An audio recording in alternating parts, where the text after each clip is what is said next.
Yes, like we can segue into that. I'm curious, and man, you saw. I think I tagged you on my Facebook post. Yeah, yeah. I kind of asked people on my social media what are some of the biggest questions, and I got so much feedback from people, and it kind of, Oh, cool. I mean, amazing feedback, and it started to just kind of follow this trend of, and my demographic is, I would say, 20 to 35-year-olds, Got it. so more like the millennial generation. I'm 28, so.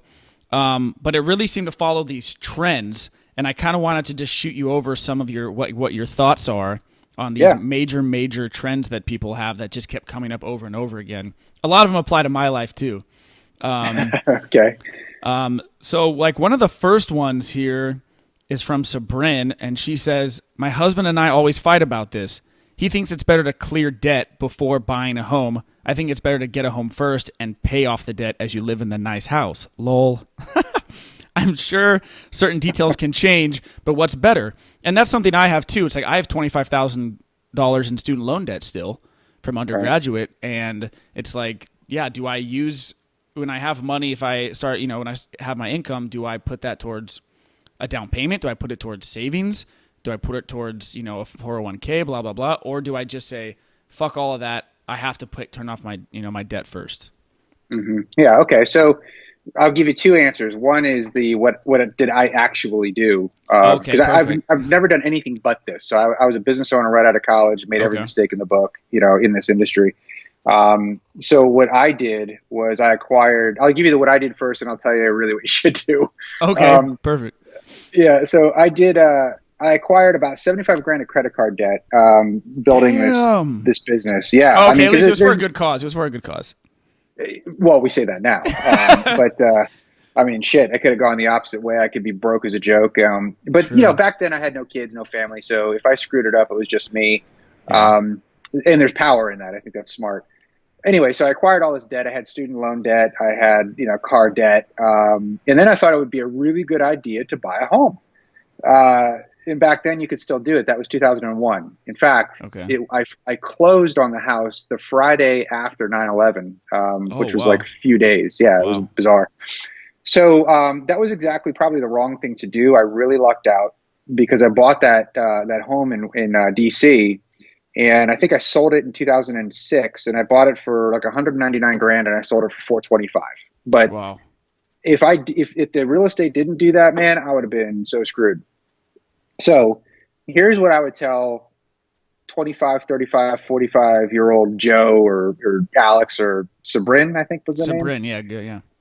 Um, there's a four-step process I tell everybody to follow, and it's not sexy, so nobody ever wants to do it. But here's how it works. Okay. Uh, Step one is you actually need to protect first. And that's counterintuitive. What I mean, especially if you're married, I mean, you need to make sure you've got the right kind of lawsuit protection in place through your car and home insurance provider. You got to make sure you've got income protection in place, disability insurance. You better make sure you've got some life insurance in place, especially if you're married. You got to have that kind of foundational stuff done first. Protection is the first thing. Okay. The second thing is you got to make sure you're a very, very, very good saver. I call it being a world-class saver I was first hoping you or weren't going to second. save that. I was hoping that we were just going to skip over the saving part of this Yeah, whole that's no fun. conversation. It's like, how do I lose weight? Oh man, just eat whatever the hell you want and sit on the couch. Right, right. Like, okay, cool, perfect. Right. Now, it didn't work that way. So you got to become a really good saver, minimum 15 to 20%. There's no magic in that. Everybody pretty much says the same thing, but you got to get that behavioral part down. Minimum 15 to 20. Okay, cool. Minimum. And, for Minimum. my close friends, I'm going to tell you it's 20 and up. I mean, it Wow. really is. Okay. We can get into that later as to Okay. why, but Okay. that's the deal. Okay. The third thing is the third thing is you get liquid. So you mentioned a 401k, and every millennial I know, hell, every baby boomer I know, what they do is they stick everything that they've got into their 401k, Mm-hmm. which seems to make sense because everybody tells you to do that. The problem is it's not very liquid. You can't access that easily, and even if you can through a loan, there's all these stipulations and rules and things like that, and I just can't stand that stuff for especially for young marrieds. So I'm going to fly in the face of tradition here, and I'm going to tell you: protect first, world class saver second, be liquid third. Meaning that savings should just go into a boring old savings account. Oh, really? Okay. Yeah, don't invest it. Don't Or, I mean, save it. Just put it into a savings account. So that 20% you're talking about for the second stage, that should just be in my Wells Fargo basic savings account and doing basically nothing. You got it. Okay. And here's what'll happen. Here's what'll happen. Okay. People will start saying things like, because I've been doing this 20 years. Yeah. They'll say things like, well, I'm not getting any interest on that. Right. That's not its job. It's not its job. The job of that money is to sit there and look pretty. That's it. Okay. And emergency fund. The 6-month thing of like having money for 6 months, kind of, to be able to live for 6 months if you lose your job or an emergency, it's for that, or? It could be that. I mean, 6 months is sort of an antiquated idea. For young people who are more mobile and can create capital quicker through doing things online and stuff like that, maybe it can be less than that. Okay, cool. But if you're going to buy a home, I mean, that was her question really. If you're thinking about buying a home, 401k is not going to do you a damn bit of good. Right. It's actually going to do the opposite. It's going to lock up all this capital you can't use. You can't even borrow. I mean, you can't go to a bank and like use it as collateral. IRAs and 401ks can't be used that way. Right. So protect, save 20%, 15, 20%, keep it liquid. Number 4 is pay down that debt. Okay. So to answer her question directly, I agree with her husband. I think she should be paying down that debt first, and then you can acquire the home. Again, is that like, if you don't do it that way, you're going to fail? No, I did it that way and it worked. But, if you follow that formula that I just laid out, you're going to be more successful than not. Okay, excellent. Yeah, and it's interesting that you said that, can you do it another way and it fails? And how you got accrued a bunch of debt and then you bought a house and the real estate market happened to go up, and you said yourself, if it went the other way, you'd have been totally screwed. So, yeah. But I think you're right. Like following, it seems to me that like the financial world is kind of following these formulas and sticking to them no matter what the market is doing. Is that more or less correct? And just 100%.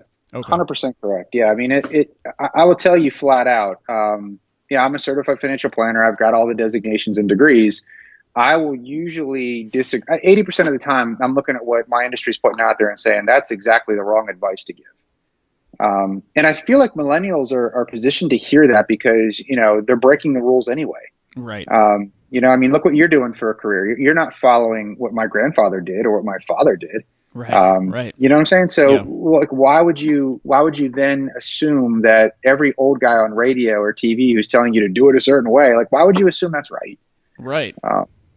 So you got to rewrite the rules. I mean, unless you want what everyone's got, which is, I'll tell you, for the most part, you've probably seen this yourself. Most people in America are fat and they're broke.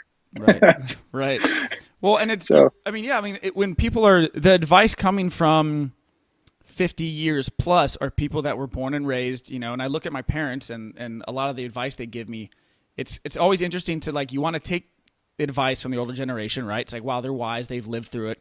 But at the same time, they're giving advice from their viewpoint. Like you said, they're giving advice from, you get a stable job. The big thing is stability. And they were raised by parents of the Great Depression. So it's like stability, and it's get that stable paycheck and it's get the stable house. And it is, we had a pension, my dad is going to get a pension when he retires from the state. So he gets a pension, and it's like, I don't know where any of that shit is right now, Right. Like they had kids at my age, it's like everything's totally mixed up. Well, and to add on, all that's correct. And to add on to that would be that, and I tell all my older clients this, people who are my age, I'm 42 and up. Mm-hmm. If I tell them that they're going to live over the age of 100, for the most part, they disagree with me. And they say things like, no, I don't want to live to 100, or nobody in my family has ever lived to 100. And I just kind of shake my head and go, okay, did anybody in your family have an iPhone before 2007? Right. A lot of stuff's changing right now. And longevity is really pushing out how much you need to save and how you should save it. And the game is completely different, and yet we're still trying to play it by the same rules. Rewrite the rules, but you have to do that. Right. Okay. Interesting. There's a comment here of someone wondering, like, if you're saving 20% and pay off your debt at the same time, is that just a matter of getting your expenses in order to be able to do both of those at the same time? Actually, you get to this 20% savings first. Okay. So there are some very popular old cranky gurus on the radio that will tell you that you have to pay off all your debt before you can do anything and eat rice and beans and all this other kind of bullshit. The problem with that is it doesn't address behavior at all. And So if you think about it, let's take it out of the world of finance for a second. If you've ever been on a a diet or a juice cleanse, or I'm going to eat nothing but grapefruit and cayenne pepper for a week, and Yeah, yeah, you're like yeah. you're right, and then you do it, and then at the end of the week you're like, oh, all right, dude, check that box off. Now I'm going to go crush a pizza, right? Same thing happens with finance. So if you follow the old crusty guy who yells at you and says that you have to pay off all your debt before you can do anything, you might do that, but as soon as you pay off that last credit card statement or car loan or whatever it is, now you owe it to yourself to go and have some fun, and you're just gonna go right back in debt. Oh, right. So Yeah, the cycle. the cycle continues, and so I want people to focus on that savings number first. The debt pay down comes later. It's not a math formula. Like, don't try to make the math work on that, because you're going to be like, well, wait a minute. If I'm getting 1% of my savings and I'm paying Right. Hmm. 15% credit card debt, what the hell are you talking about? And I'm saying it's really a behavioral issue. It's a mindset. Okay. Absolutely. Yeah, absolutely. So now let's go back to that 20% thing. If you're at, I don't know, 4% savings today, and you're hearing me say, get to 20, you're going, oh my God, I'll never get there. Again, going back to like the health industry, that's the same thing as the 250-pound guy going, oh my God, I'm supposed to be 172 pounds. I'll never get there. Okay, go from 250 to 240, and then we'll figure it out. Right. So go from 4% savings to 7, and then we'll deal with it then. So I really want to key in on that behavioral part. That's a fantastic point. Have you read the book The Slight Edge by Jeff Olson? No, but I'll write it down. Write it down and check it out. I actually just sent it to Eric as well, to check it out. I have a major hard on for this book right now, because it just is basically what you're saying. It's like, instead of, when we look at things that we need to improve on, Yeah. it's like, oh my God, I'd lose 100 pounds. It just seems so daunting. And he basically says, look, it's just about tiny, simple habits, and let time do the rest for you. Stop worrying so much. Just those things that are really easy to do, but easy not to do. So saving 5% of your paycheck, and then in 6 months you say, now it's going to be 8%. And guess what? Right. 10 years down the road, now you're saving 30% and you have all this money saved up. And he's like, just use time on your side instead of using time against you, basically. It's a really good mindset shifting book, though, that follows what you were saying. Yeah, that's the premise. I agree with that premise completely. Yeah. Yeah. That's great information, by the way. Student loans is a major thing. Like I said, I have it. Aliona wants to know, does she consolidate? Does she refinance? Does she run away to a deserted island and never pay a penny? I like that. What island? That's the right. That's the question, right? I would go to Cuba. I don't know where you would go. Dude, oh, Cuba is so funny to me. I was just in Fort Lauderdale, coming back from a speaking gig, and I heard a Southwest agent saying, now departing for Havana. I was like, what the hell? You should go, man. You should go. Yeah. Yeah, I mean, it's probably easier for like one of Eric's buddies just went down there. Single guy, some dough in his pocket, can do that differently than me with 4 kids. But I'm a big believer in the islands. That being said, her real question is, should I consolidate? Should I pay off, or should I refinance, consolidate them all into one, or run away? Kind of. Just what's the best option? Okay, so there's a little math here and a little behavior here. A lot of the consolidation stuff, it used to be that you could really consolidate it at a pretty good rate and get a good deal on that. I don't really see that so much anymore. Like with my med students that are becoming clients of mine, there's not a lot of good options on that. So here, I'll just give you 2 thoughts on this then. One thought could be throw them all in one bucket, right? It's easier to track. The other thought, and this is kind of popular in the circles, and I do tend to agree with this, is no, just pick the smallest one and pay that thing off first. Again, it's a behavioral thing. It's chunking is what they call it. I don't know if the slight edge refers to that concept, but like endurance racers will refer to something called chunking. Just get to the stop sign and just get to the curb. And Right. So if you can pay off that $5,000 student loan before you tackle the $35,000 student loan, there's a victory there. One less envelope, one less email. And so, if my oldest kid's 10, but if she was leaving college right now, I would tell her, chunk it, meaning grab the smallest one, pay that off first, regardless of interest rate, and then go to the next one. Okay, cool. Same basic concepts, just incrementally improving yourself, improving the situation. It's funny. I stole this from Eric. I don't know if you guys talked about it, but he says something along the lines of, simplicity exists on the opposite side of complexity. Yeah, we did Um, talk about that. Yeah. yeah, he just said that to me the other day, and I'm like, holy shit, that makes a lot of sense. Like, it took Uh-huh. me 4 hours to figure out what the hell he said, because I know. he's a California dude and I'm not, so like I have to decipher what those dudes say. But Yeah, right. personal finance is really the same thing. Everyone wants this real complicated answer, and for the most part, pretty simple. It's pretty simple, and that would be mainly save, pay off your debt. Save first, and then pay off debt. Would that be a mantra that you would Protect first. protect? Right. Okay. I'm just trying to like even simplify it even more. Yep. Because I mean, Protect for. oh, go ahead.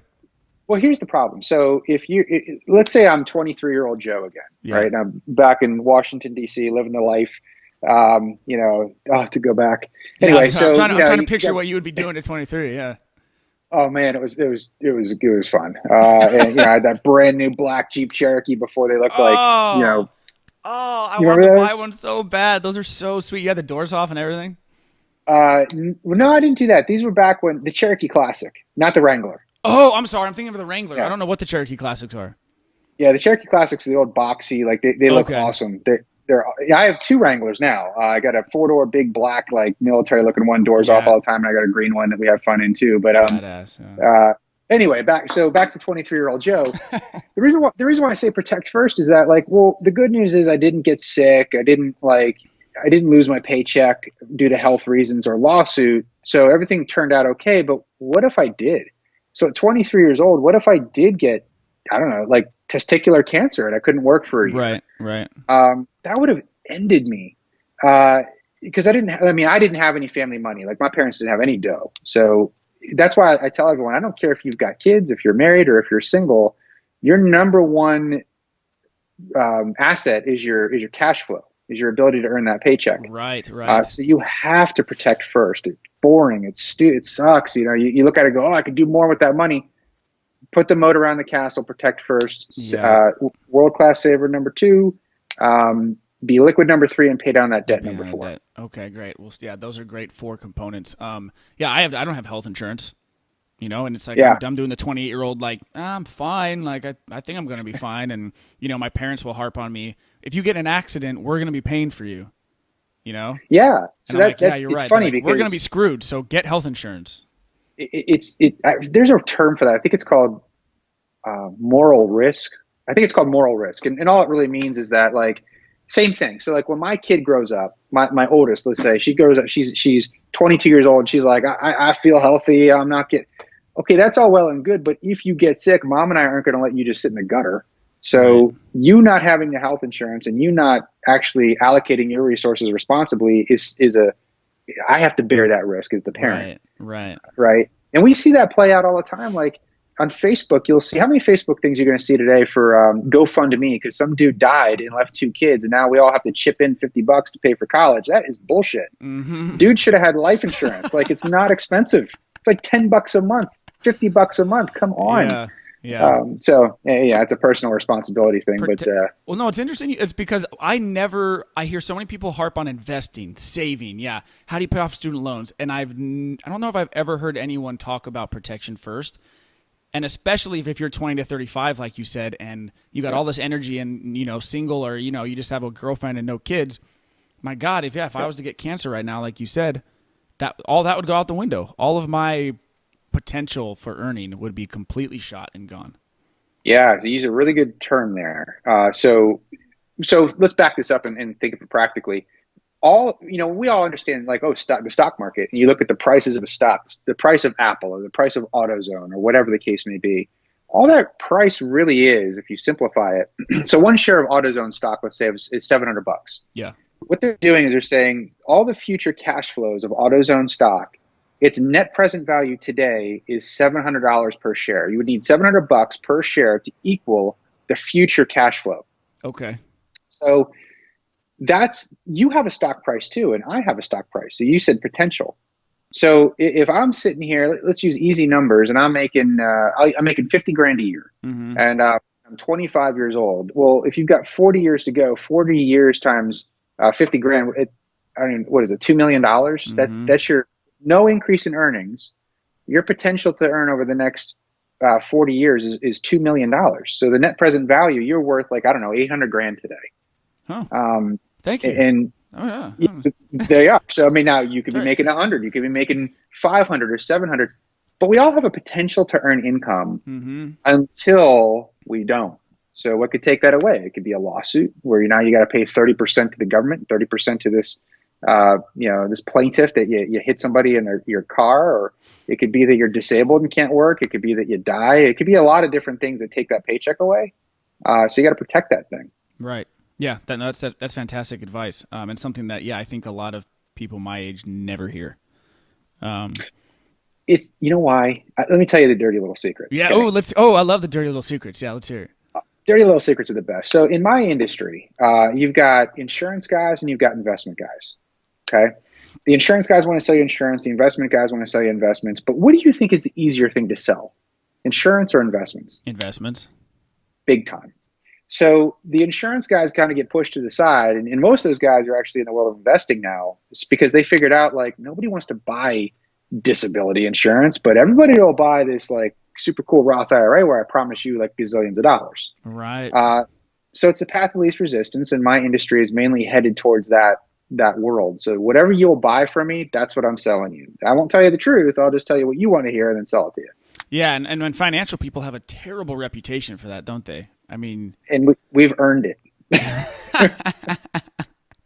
We have earned it. God bless us. We've earned it. Yeah. yeah. Yeah. How do you combat that personally on a little more esoteric note? How do you kind of combat the, I feel like it would be somewhat of a debate in my head between like, I know I could sell this person this product for way more commission, yet I know that they would benefit from this. And you'd be like constantly battling these demons in your head of, do you go through that at all as a financial advisor? Oh yeah. God, yeah. More so when I was younger. And I was still struggling, Right. It's a little bit easier now when I'm sitting on a nice hefty balance sheet making all this money, and I basically be like, look, dude, here's the truth, and if you don't want it, see ya, it's okay. But yeah, I totally battled that early on, and the way that I would handle it was two ways. One's funny and one's true. The funny part was I would say to people, look, you need these policies, and yeah, I'm going to make some commission on it. But honestly, if all I was doing this for was commission, dude, I would sell cars or cocaine. Like I'd sell something that people want, right? I wouldn't go sell disability insurance and life insurance. That's the last thing I would sell. Nobody wants that. Right. So I'm not doing it for the commission. I'm doing it because it's necessary. And then the second thing I would do is I would usually show people my own balance sheet. I still do this to this day. In aggregated, meaning like a mint.com where everything's updated every day, right? Yeah. Quicken does the same thing. We have a product that does it. I'll show them my balance sheet and say, look, here's what I do with my money. If I'm telling you to do something radically different than what I'm doing, cry foul. But if they're lining up pretty much the same way, then I don't know. If you like my balance sheet, maybe you should do what I'm doing. And it helps to be like, okay, this guy's not a hypocrite. Because that's the biggest thing you're always trying to figure out. Like, what is this guy just trying to sell me, and what does he actually believe in, right? With anything. Totally true. Yep, yeah. Totally true. Yeah. The path of least resistance, too, to touch on that real quick, it's like, I mean, you don't want to buy the insurance. You want to buy the savings, right? I don't have health insurance because it's like, fuck that. I don't need it. You know what I mean? Yeah. But instead, let's say health insurance would cost me $250 a month for like a premium plan, which I think I looked it up. Under Blue Shield for Kaiser Permanente, for instance, like their top plan would cost me like $250, right? Okay. Which would cover me to millions and doctor's visit and everything. And in my mind, I go, $250? I'm fine. I don't need it. Do you know how much money I spend on shitty food? Or I went out to a few places, go out on the weekends, and I just spent $80 on that bar tab. I spend so much more money on stuff that is not contributing to my life at all. Right. And especially in a health wise, and yet I look at $250 for the health insurance, and I go, that's too much. I can't do it.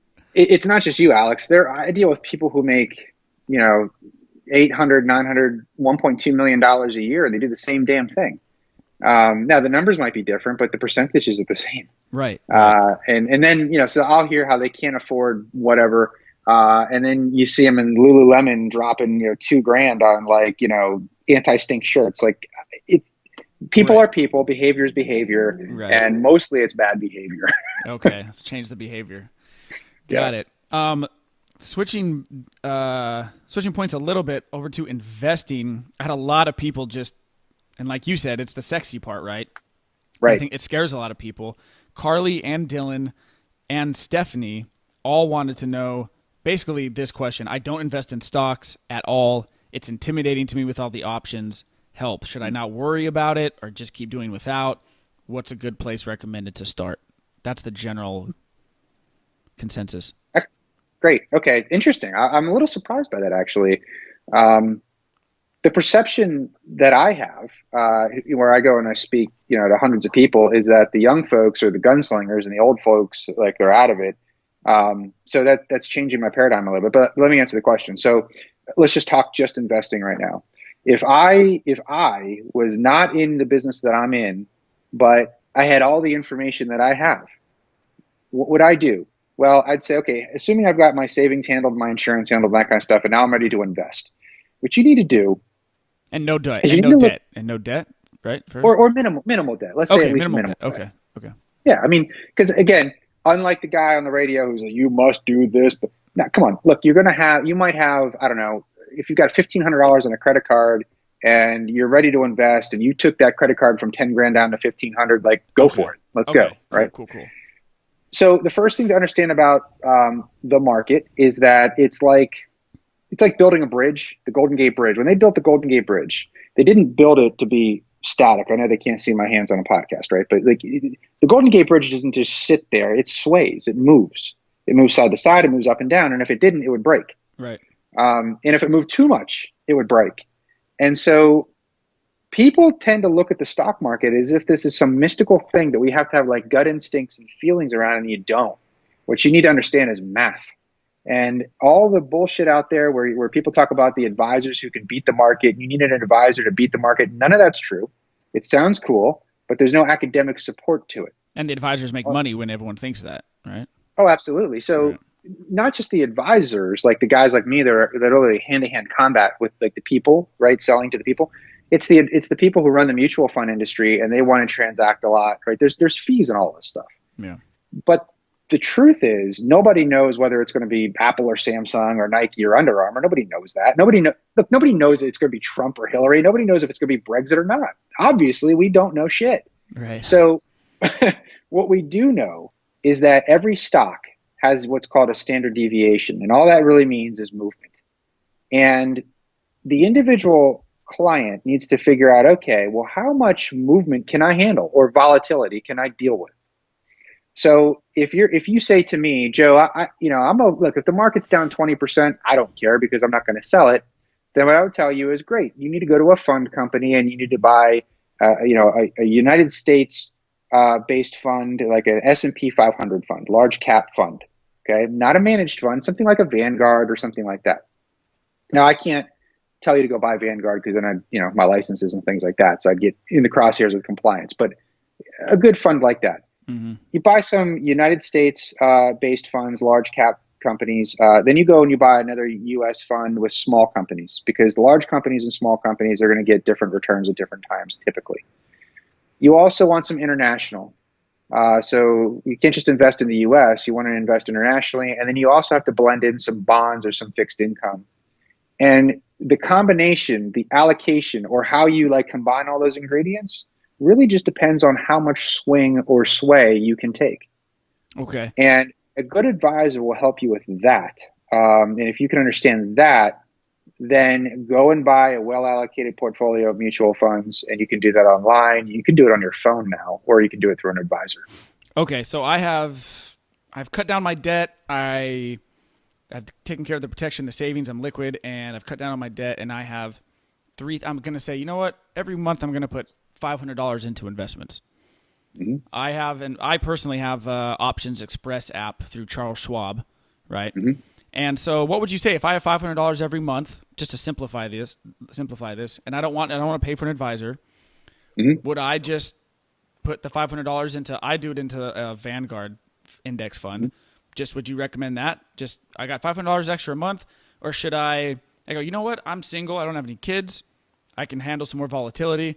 I think I like Apple. I think I'm going to look at that. Okay, cool. I'm just going to buy Apple. Then the next month I'm going to buy that stock because I think it looks pretty good, and then I'm going to put it into Vanguard, the index fund a little bit. I mean, kind of how does that simplify down if I just say I have $500 a month, I don't want to get an advisor, I have my app Sure. open, what do I do? Yeah, I wouldn't go into individual stocks. Warren Okay. Buffett famously said, if you want to just make it real simple, pardon me, and Warren Buffett's, obviously a super duper good investor, well behaved and smart guy. Yeah. Google him if you don't know who he is. And he'll tell you buy an S&P 500 Vanguard mutual fund and buy a fixed income or a bond fund, split it 50-50 and don't ever look at it. Totally simplified, but And that's it. probably beneficial. And that's it. Okay. Instead of getting wrapped up in Yeah. what companies at what time and this and that and this and that, just You'll simplify. you'll never guess it right. So Right. here's the analogy, or the metaphor analogy. I don't know. I didn't do well I in don't English. I don't know the difference between those two, man. I have no idea either. University of Maryland graduate. Like, who knows what the hell I'm No, talking it's the about? same thing. Metaphor and analogy is the same thing. But for us, it's the same thing. Yeah. So the metaphor I'll use is playing blackjack. Okay, and I see this. I like to play blackjack, so I see this all the time. You go and you sit at a blackjack table, and I'll see two things occur. I'll see that it's real easy to play by the math. Like, okay, if you've got a 16 and you're looking at the dealer's card and she's got a 10, the math tells you she probably has another 10, and so you better hit because you're going to lose if you don't. And if you've got $5 out there, it's like, yeah, no sweat. I'll do that all day long. I'll just follow the math. Then I'll see somebody who's doing that, and then they'll put $100 out there or $5,000 out there. Same thing happens. They got 16, dealer shows a 10. And all of a sudden they're going, well, and they start thinking about it. Like, what do I feel? And they don't know. They don't follow the math anymore. So you can pick individual stocks and be totally fine with it. But at some point, you're going to have enough money where you're like, holy shit, now what? Like, I can't screw this up. And the other argument that I'll make on that is that what happens if you guess right a few times? That's actually the worst thing that can happen to you. If you do So, what like, a few times? If you guess right. Oh, okay. So, like, let's go back to the blackjack thing. So you're sitting there and you're like, oh, I got 16. She's showing a 10. No, I'm just gonna stay, right? And it works out for you. And she Now busts, you yeah. feel like, yeah, she busts, and you're like, oh, man, I know what I'm doing. Like, I got the knack. Yes. And yes. right? I mean, we've all Yeah. done that. And before you know it, you lose everything. Same thing happens with individual stocks because you'll buy Apple, you'll buy Tesla, you'll buy whatever, and you'll say, oh, you know what? I'm going to go buy some Ford. Yeah. And lo and behold, it goes up. You're like, God, I'm good. And you spend the next 10 months to 10 years losing your ass in the stock market because Yeah. you're treating it like a casino when really it's just math. Yeah. And I do that all the time. I like get in my head that I'm like a wizard. Like I just made some money off like Fannie Mae, and I'm like, man, everyone else probably sucks at the stock market thing. I'm the Right. guru. Like I'm the guru right here. Like I can see things other people can't. You know what I mean? It becomes Dude, like it's human nature. yeah. It's fear and it's greed, and humans are not rational. We're emotional. Mhm. And so the best thing that can happen to an investor is they can try, making some money on Fannie and lose their ass because then they won't do it ever again. The worst thing that can happen is you make a little bit of money and then you say what you said, which is, oh my God, I can see things. I can see dead people. Like, I'm good. And in reality, you're just lucky, and you can tell luck from ability by its duration. Yeah. And you're gonna go broke. Yeah. So, But your ego's like, no, you're special. You know things that they don't. Yes. of course. Invest more. Right. Okay, Right. cool, interesting. For savings, savings was another big one, and it seemed to come down. Dominique and Joe both had questions of basically what Dominique said, "I'm almost 30 years old. Should I be saving up to buy a house or continuing to spend every penny traveling the world?" Joe has 2 kids, and he wants to know about college education. So the big question kind of just seems to be, should you what are suggestions for savings plans for, if you're looking to get a car, a down payment, college education, these things that are 5, 10, 20 years down the road. Mm-hmm. And then a few other people asked about, should you be setting up, your one savings account, like you said, that just is like, okay, I'm putting away 20% in that one. And then it's like, oh, well, now here's a savings account for my kids' college education. Here's our house down payment savings account. And now we have 3 or 4 savings accounts for 4 different things. Or do we just keep it all under one umbrella? Or do we put all of that savings money into a account that gives us a little like 5%, like you were talking about? What's your savings plan advice?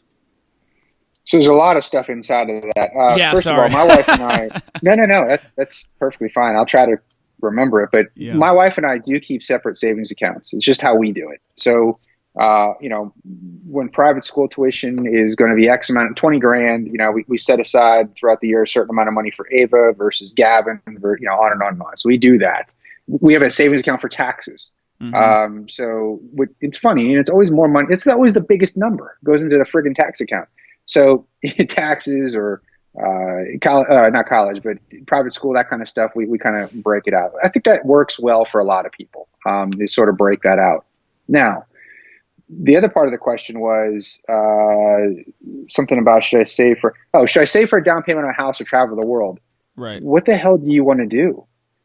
Because I got to tell you something. A house, and by the way, my family's from real estate. Like my wife's family, they're in real estate development. Most of the people will lose their butts on homes. Do not buy a house because I'm 30 and now I need to buy a home. Why? Maybe you do, but I don't know. Maybe you should pay $2,500 a month and rent the apartment that overlooks the bay, rather than spending $2,500 a month at your inland and sweating your nuts off in Southern California. You got to figure out what you want to do, and then just do that. That's not a mathematical or a financial question. The college thing is a little different, and I get in trouble on this one. If you ever see me speak to a group of people, everyone can accept what I'm saying when it's counterintuitive, except for the college part. Because good. what I tell most everybody is don't pay for college. Okay. I love that. I love that because, okay, go on. Yeah. Yeah. It's a waste of freaking money. It is. It absolutely is. It's a fucking I scam. have 4 kids. Yeah. And everyone wants to say that their kids are super duper smart. I got news for you. Not every kid is super duper smart. So I don't know, like out of 4 kids, maybe Amelia gets all A's and she decides that she's going to go to University of Georgia Tech for engineering. And mom and I go, hell yeah, we'll pay for that. But I'm not paying for Gavin to go drink beer at Ohio State for 40 grand a year. I'm not doing that. These kids graduate. I see it all the time. These kids are graduating with 5-year degrees in history, and their teachers making 30 grand a year, and they've got 100 grand of student loan debt. That's ridiculous. So what I tell you people is, who cares what you're saving it for? Just save 20%, and then make your decisions later. So if it's a house that you require, okay, you've got the money because you've been saving it. If it's college education for Amelia who gets into Georgia Tech, you can cash flow it because you've saved it. But most people don't have any money saved up for retirement, and they're paying for university of wherever so kids can go drink and become teachers. And I think that's a bad financial strategy. So what if, when you said your son, right? You have a son? Yeah, I have 3 girls and a boy. Yeah. Okay. When he, let's take the son. If he grows up, and he's 18 and he wants to go to Ohio State, what would you tell him if he said, I got in and he wants to go do that? Would you say no, or would you say you got to figure out a way to pay for it, or what would you do? I do the same thing that I operate with anybody, whether it's someone who works for me or whether it's my kid or whether it's a buddy of mine. So if I have a buddy of mine who says, let's go to Vegas, and I know that every time he goes to Vegas, he gets completely, drunk and does bad things. I'm not doing that. I'm not going on that trip. That's a bad idea. Yeah. Versus the guy who wants to go to Vegas because he just plays golf. Like, I'll go with him. So if my son at 18 comes to me and he says, hey, Pops, I got into University of wherever, and of course it won't be in state, and it's 50 grand a year. And I look at his high school transcript and it's a bunch of C's and D's. And I say, well, all right, son, what do you want to study? And he's like, I don't know. I just like the football team. He's on his own. Okay. Go with God, but I'm not paying for that. Versus if he comes to me and says, Dad, look, I've been working real hard. These are my SAT scores. I want to go and do these things. And look, I've got all these internships and I've got the grades. Then mom and I are probably going to go ahead and pay for that. Right. Okay. Cool. So overall, just save, and then figure it out down the road exactly where you want to apply those savings. Savings conquers every problem you've got. Because not only are you accumulating the capital, but you also are spending less. So your lifestyle addiction, your addiction to lifestyle, which is something I've trademarked and speak of all over the place, yes, it's reduced. You don't require as much. And so you've now got the capability to cash flow college because you're not used to spending all that money because you've been saving. Savings is the penicillin for the financial disease. I've never put it that way before. Awesome. But that's 100% accurate. Savings is the penicillin for the financial disease. Yeah. That's fantastic. I like that. Yeah, I like that a lot too. Yeah. There's not a lot of original things that come out of my head, but that might be one of them. No, that's good. And you know what? That's so pertinent because, I've heard a lot like in these, Tony Robbins and stuff and all that stuff for savings is, once you put away, pay yourself first, I think is how, was that Rich Dad, Poor Dad? So one of those things where it's like pay yourself first, Sure. like save first, save first. And then when you go spend the rest of the money that you have left after you put it away for savings, that's kind of almost guilt-free because it's like I already put 25% of it Yes. away. Now I don't feel Yes. so bad. It's like, shit, that bar tab got a lot higher than I thought, or, the shirt I want, or whatever it is. And then you're like, it's guilt-free. I'm literally looking at 25% every paycheck going away to this first. You've nailed it. I use that exact term, guilt-free, because I only do 30-second budgets. I don't care if you make $5 million a year or $5 a year. I say, look, you make what you make. It's 100%, whatever it is. First thing that comes out of that is taxes. So let's just say you make $100,000. The first 30 grand goes to the government. The next maybe 10%, maybe you're giving to God. And that's not your money. You don't view it as your money, so you give it away. Right. And the next 20% is also not your money. That's savings. That's your money for when you're 70 years old. Right. So right away in that world, we got 60% that's gone. It leaves you 40% guilt-free money, exactly the way I say it. So what do you want to do with that? You want to get a fancy dancy super duper car and have an apartment? Good. You want to drive a beater and live in a beautiful home? Good. I don't give a crap what you want to travel Europe? Right. Fine. That's the thing. When people say, well, should I buy a house or not? I'm like, what? No, it's the wrong question in the wrong order. Right. What are you doing with your cash flow? If we handle that first, then it's guilt-free, man. Do what you want. Right. Yeah. Figuring out what you want, the lifelong question. And it never ends. Shit. And most 65-year-olds that I deal with who are retired still don't have any friggin' idea because they put no work into it. Right. So your audience, and I think the world today, where we have access to things like podcasts and different ways of thinking is such a beautiful thing, because I find that younger people are putting more work in who are they and what is happiness and what's it going to be for them, things that other generations just never even thought of. Mm-hmm. Yeah, it's interesting because it creates this friction between the younger and older generation, I'm noticing, because like I said, the older generation is more of this is what you do because that's what you do. And now, like you said, we have the internet at our fingertips, right? So we can look up all these things about, different careers and different lifestyles and different drugs and different that and that and how to do this and this. And then we go, well, that kind of sucks. Like maybe we should try it this way. And they're going, what? No, like this is the way it works. We've been doing this. And it's creating friction and tension. It's doing that in my own industry. I mean, normally for advice like this, where I sit down and talk to somebody, they got to pay me a lot of money to do that. Now we have access to it for free on things like these podcasts and things of that nature. And people in my industry are losing their minds. Really? Because they're going, oh my God, they're saying one of two things. Either, that'll never replace me. Or they're saying, holy shit, I have no value anymore. Now what do I do? Mm-hmm. Right. And I see it. I mean, it's just like the cab driver who thought Uber would never work, or, Marriott who never thought Airbnb would work. And right. It all works. It's all changing. And I give you kudos for adapting, because I think that's hard to do. So I think it's good because, podcasts like this, it's like, yeah, you're giving away free information, I guess, that maybe other people would want to charge for. But at the same time, it's like now all the listeners hear you and they go, damn, that's super cool, this guy to give this advice, like, who is this guy? Mm-hmm. Like, I want to go hear him speak. I want to go look at his website, or, now I don't feel so bad about financial advisors, or it just changes the whole mindset. And it's good for both people, instead of just like, no, I'm not, you want to ask me about loans? Well, give me $20 first, this is my rate, It's the purest form of capitalism that exists. And what's so funny to me is people in my industry who are supposed to be the capitalists are trying to kill it because they want to keep it the way it's always been. Right. I mean, that might be a form of maybe crony capitalism, but that is not true free market capitalism, which as an investment guru, I believe in at my core. So, the internet and the new world is the most is the most pure form of free market capitalism that I think we've ever actually even had. I agree too, because everyone can access it, and the market responds to how everybody reacts to whatever it is. If people don't like it, you're done in a second. And if people really love it, like Uber, for instance, oh my God, how quickly did that took over everything? I haven't That's taken a right. taxi in 5 years. And that's changing, right? Because Uber, where you're right, I hadn't taken a taxi in a long time, but I travel a lot. I'm starting to see Uber. It kind of sucks. Like, don't take an Uber in Atlanta, right? Don't take an Uber.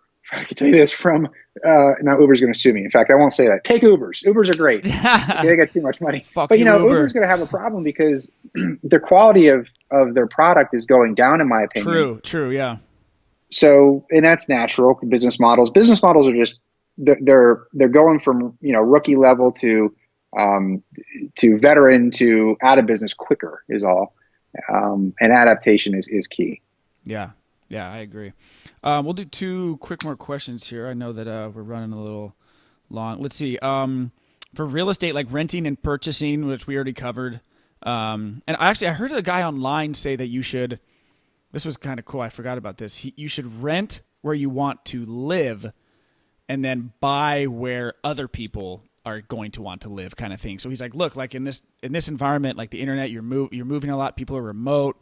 They're switching locations. Why lock yourself down to one location when you can just rent there? And then if you want to buy as an investment, buy somewhere that you think a lot of people are moving to, whether you want to live there or not. And then rent where Yeah, you want to live. That was his kind of thing, and I was like, oh, that's pretty cool. It's a good way to look at it. I don't know that. Yeah, I don't know that I would disagree with that. I think my general thoughts on real estate. By the way, I will stay away. Anyone who walks in my office and they say they're a real estate investor, I won't work with them, because they're like these cultish people that you can't teach anything to until they Huh. lose their ass again, and then they say they'll Okay. never do it again. Okay. Um, but so here's my general philosophy on real estate. There is a crap ton of money to be made in real estate if you are in development, right? So Okay. if you're Right. really in real estate, you can just kill it. Sure. Um, you know, I'm just thinking, Trump, as everyone can think of Trump now because obviously news all the time.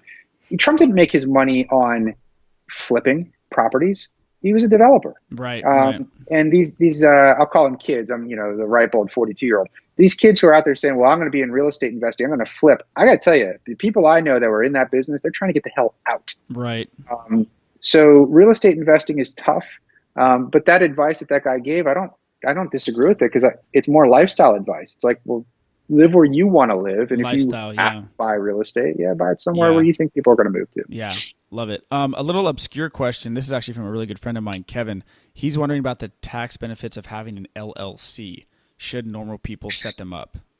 Because It's so funny. and it's funny because he does real estate as well, and he's flipped houses and stuff, and he's actually been pretty successful at it. He does it like as a side thing, but Sure. he's wondering about LLC, and I've thought about it too. For even like I don't make any money off this whole podcast and website thing I'm running, but I spend a lot of money on the equipment, and it's like, should I make an LLC so then I can just throw all of my equipment and everything under that umbrella and make it for taxes? What are your thoughts?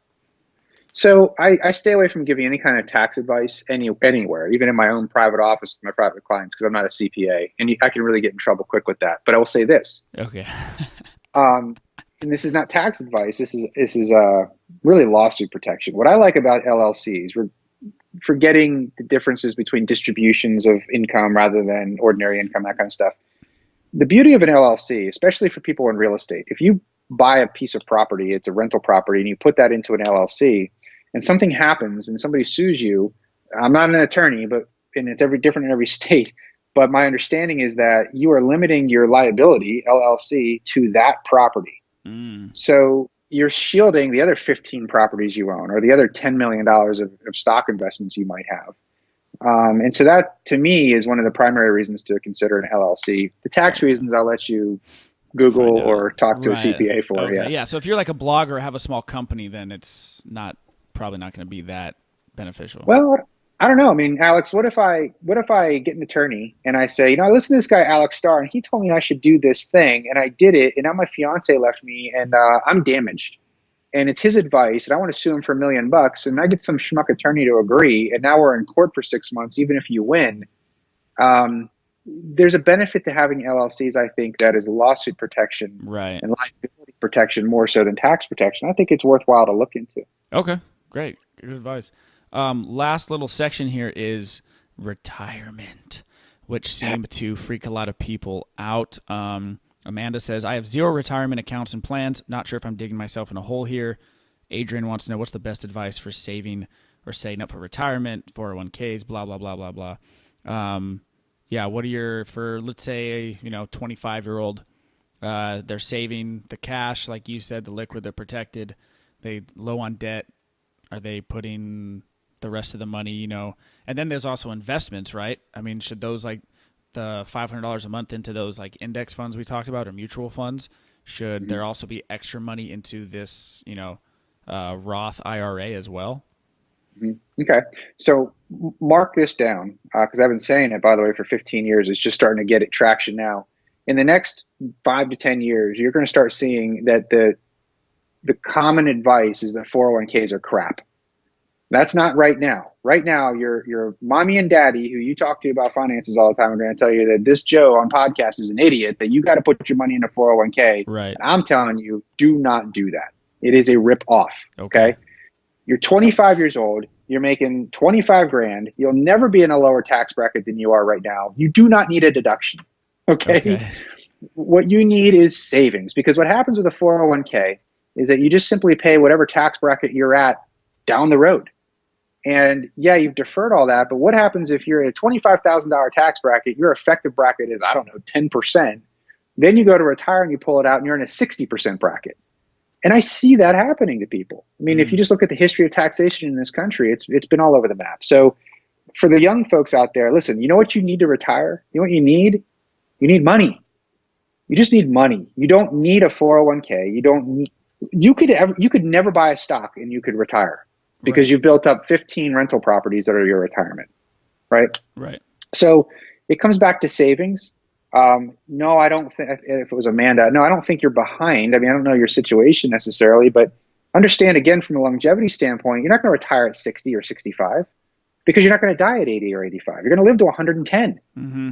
My 1-year-old daughter, Rosie, will live to 110 plus. I mean, it's just the way that, unless the government changes that, that's the way it's going to go. So we're all going to be working a lot longer than we think we are because, again, it's different now.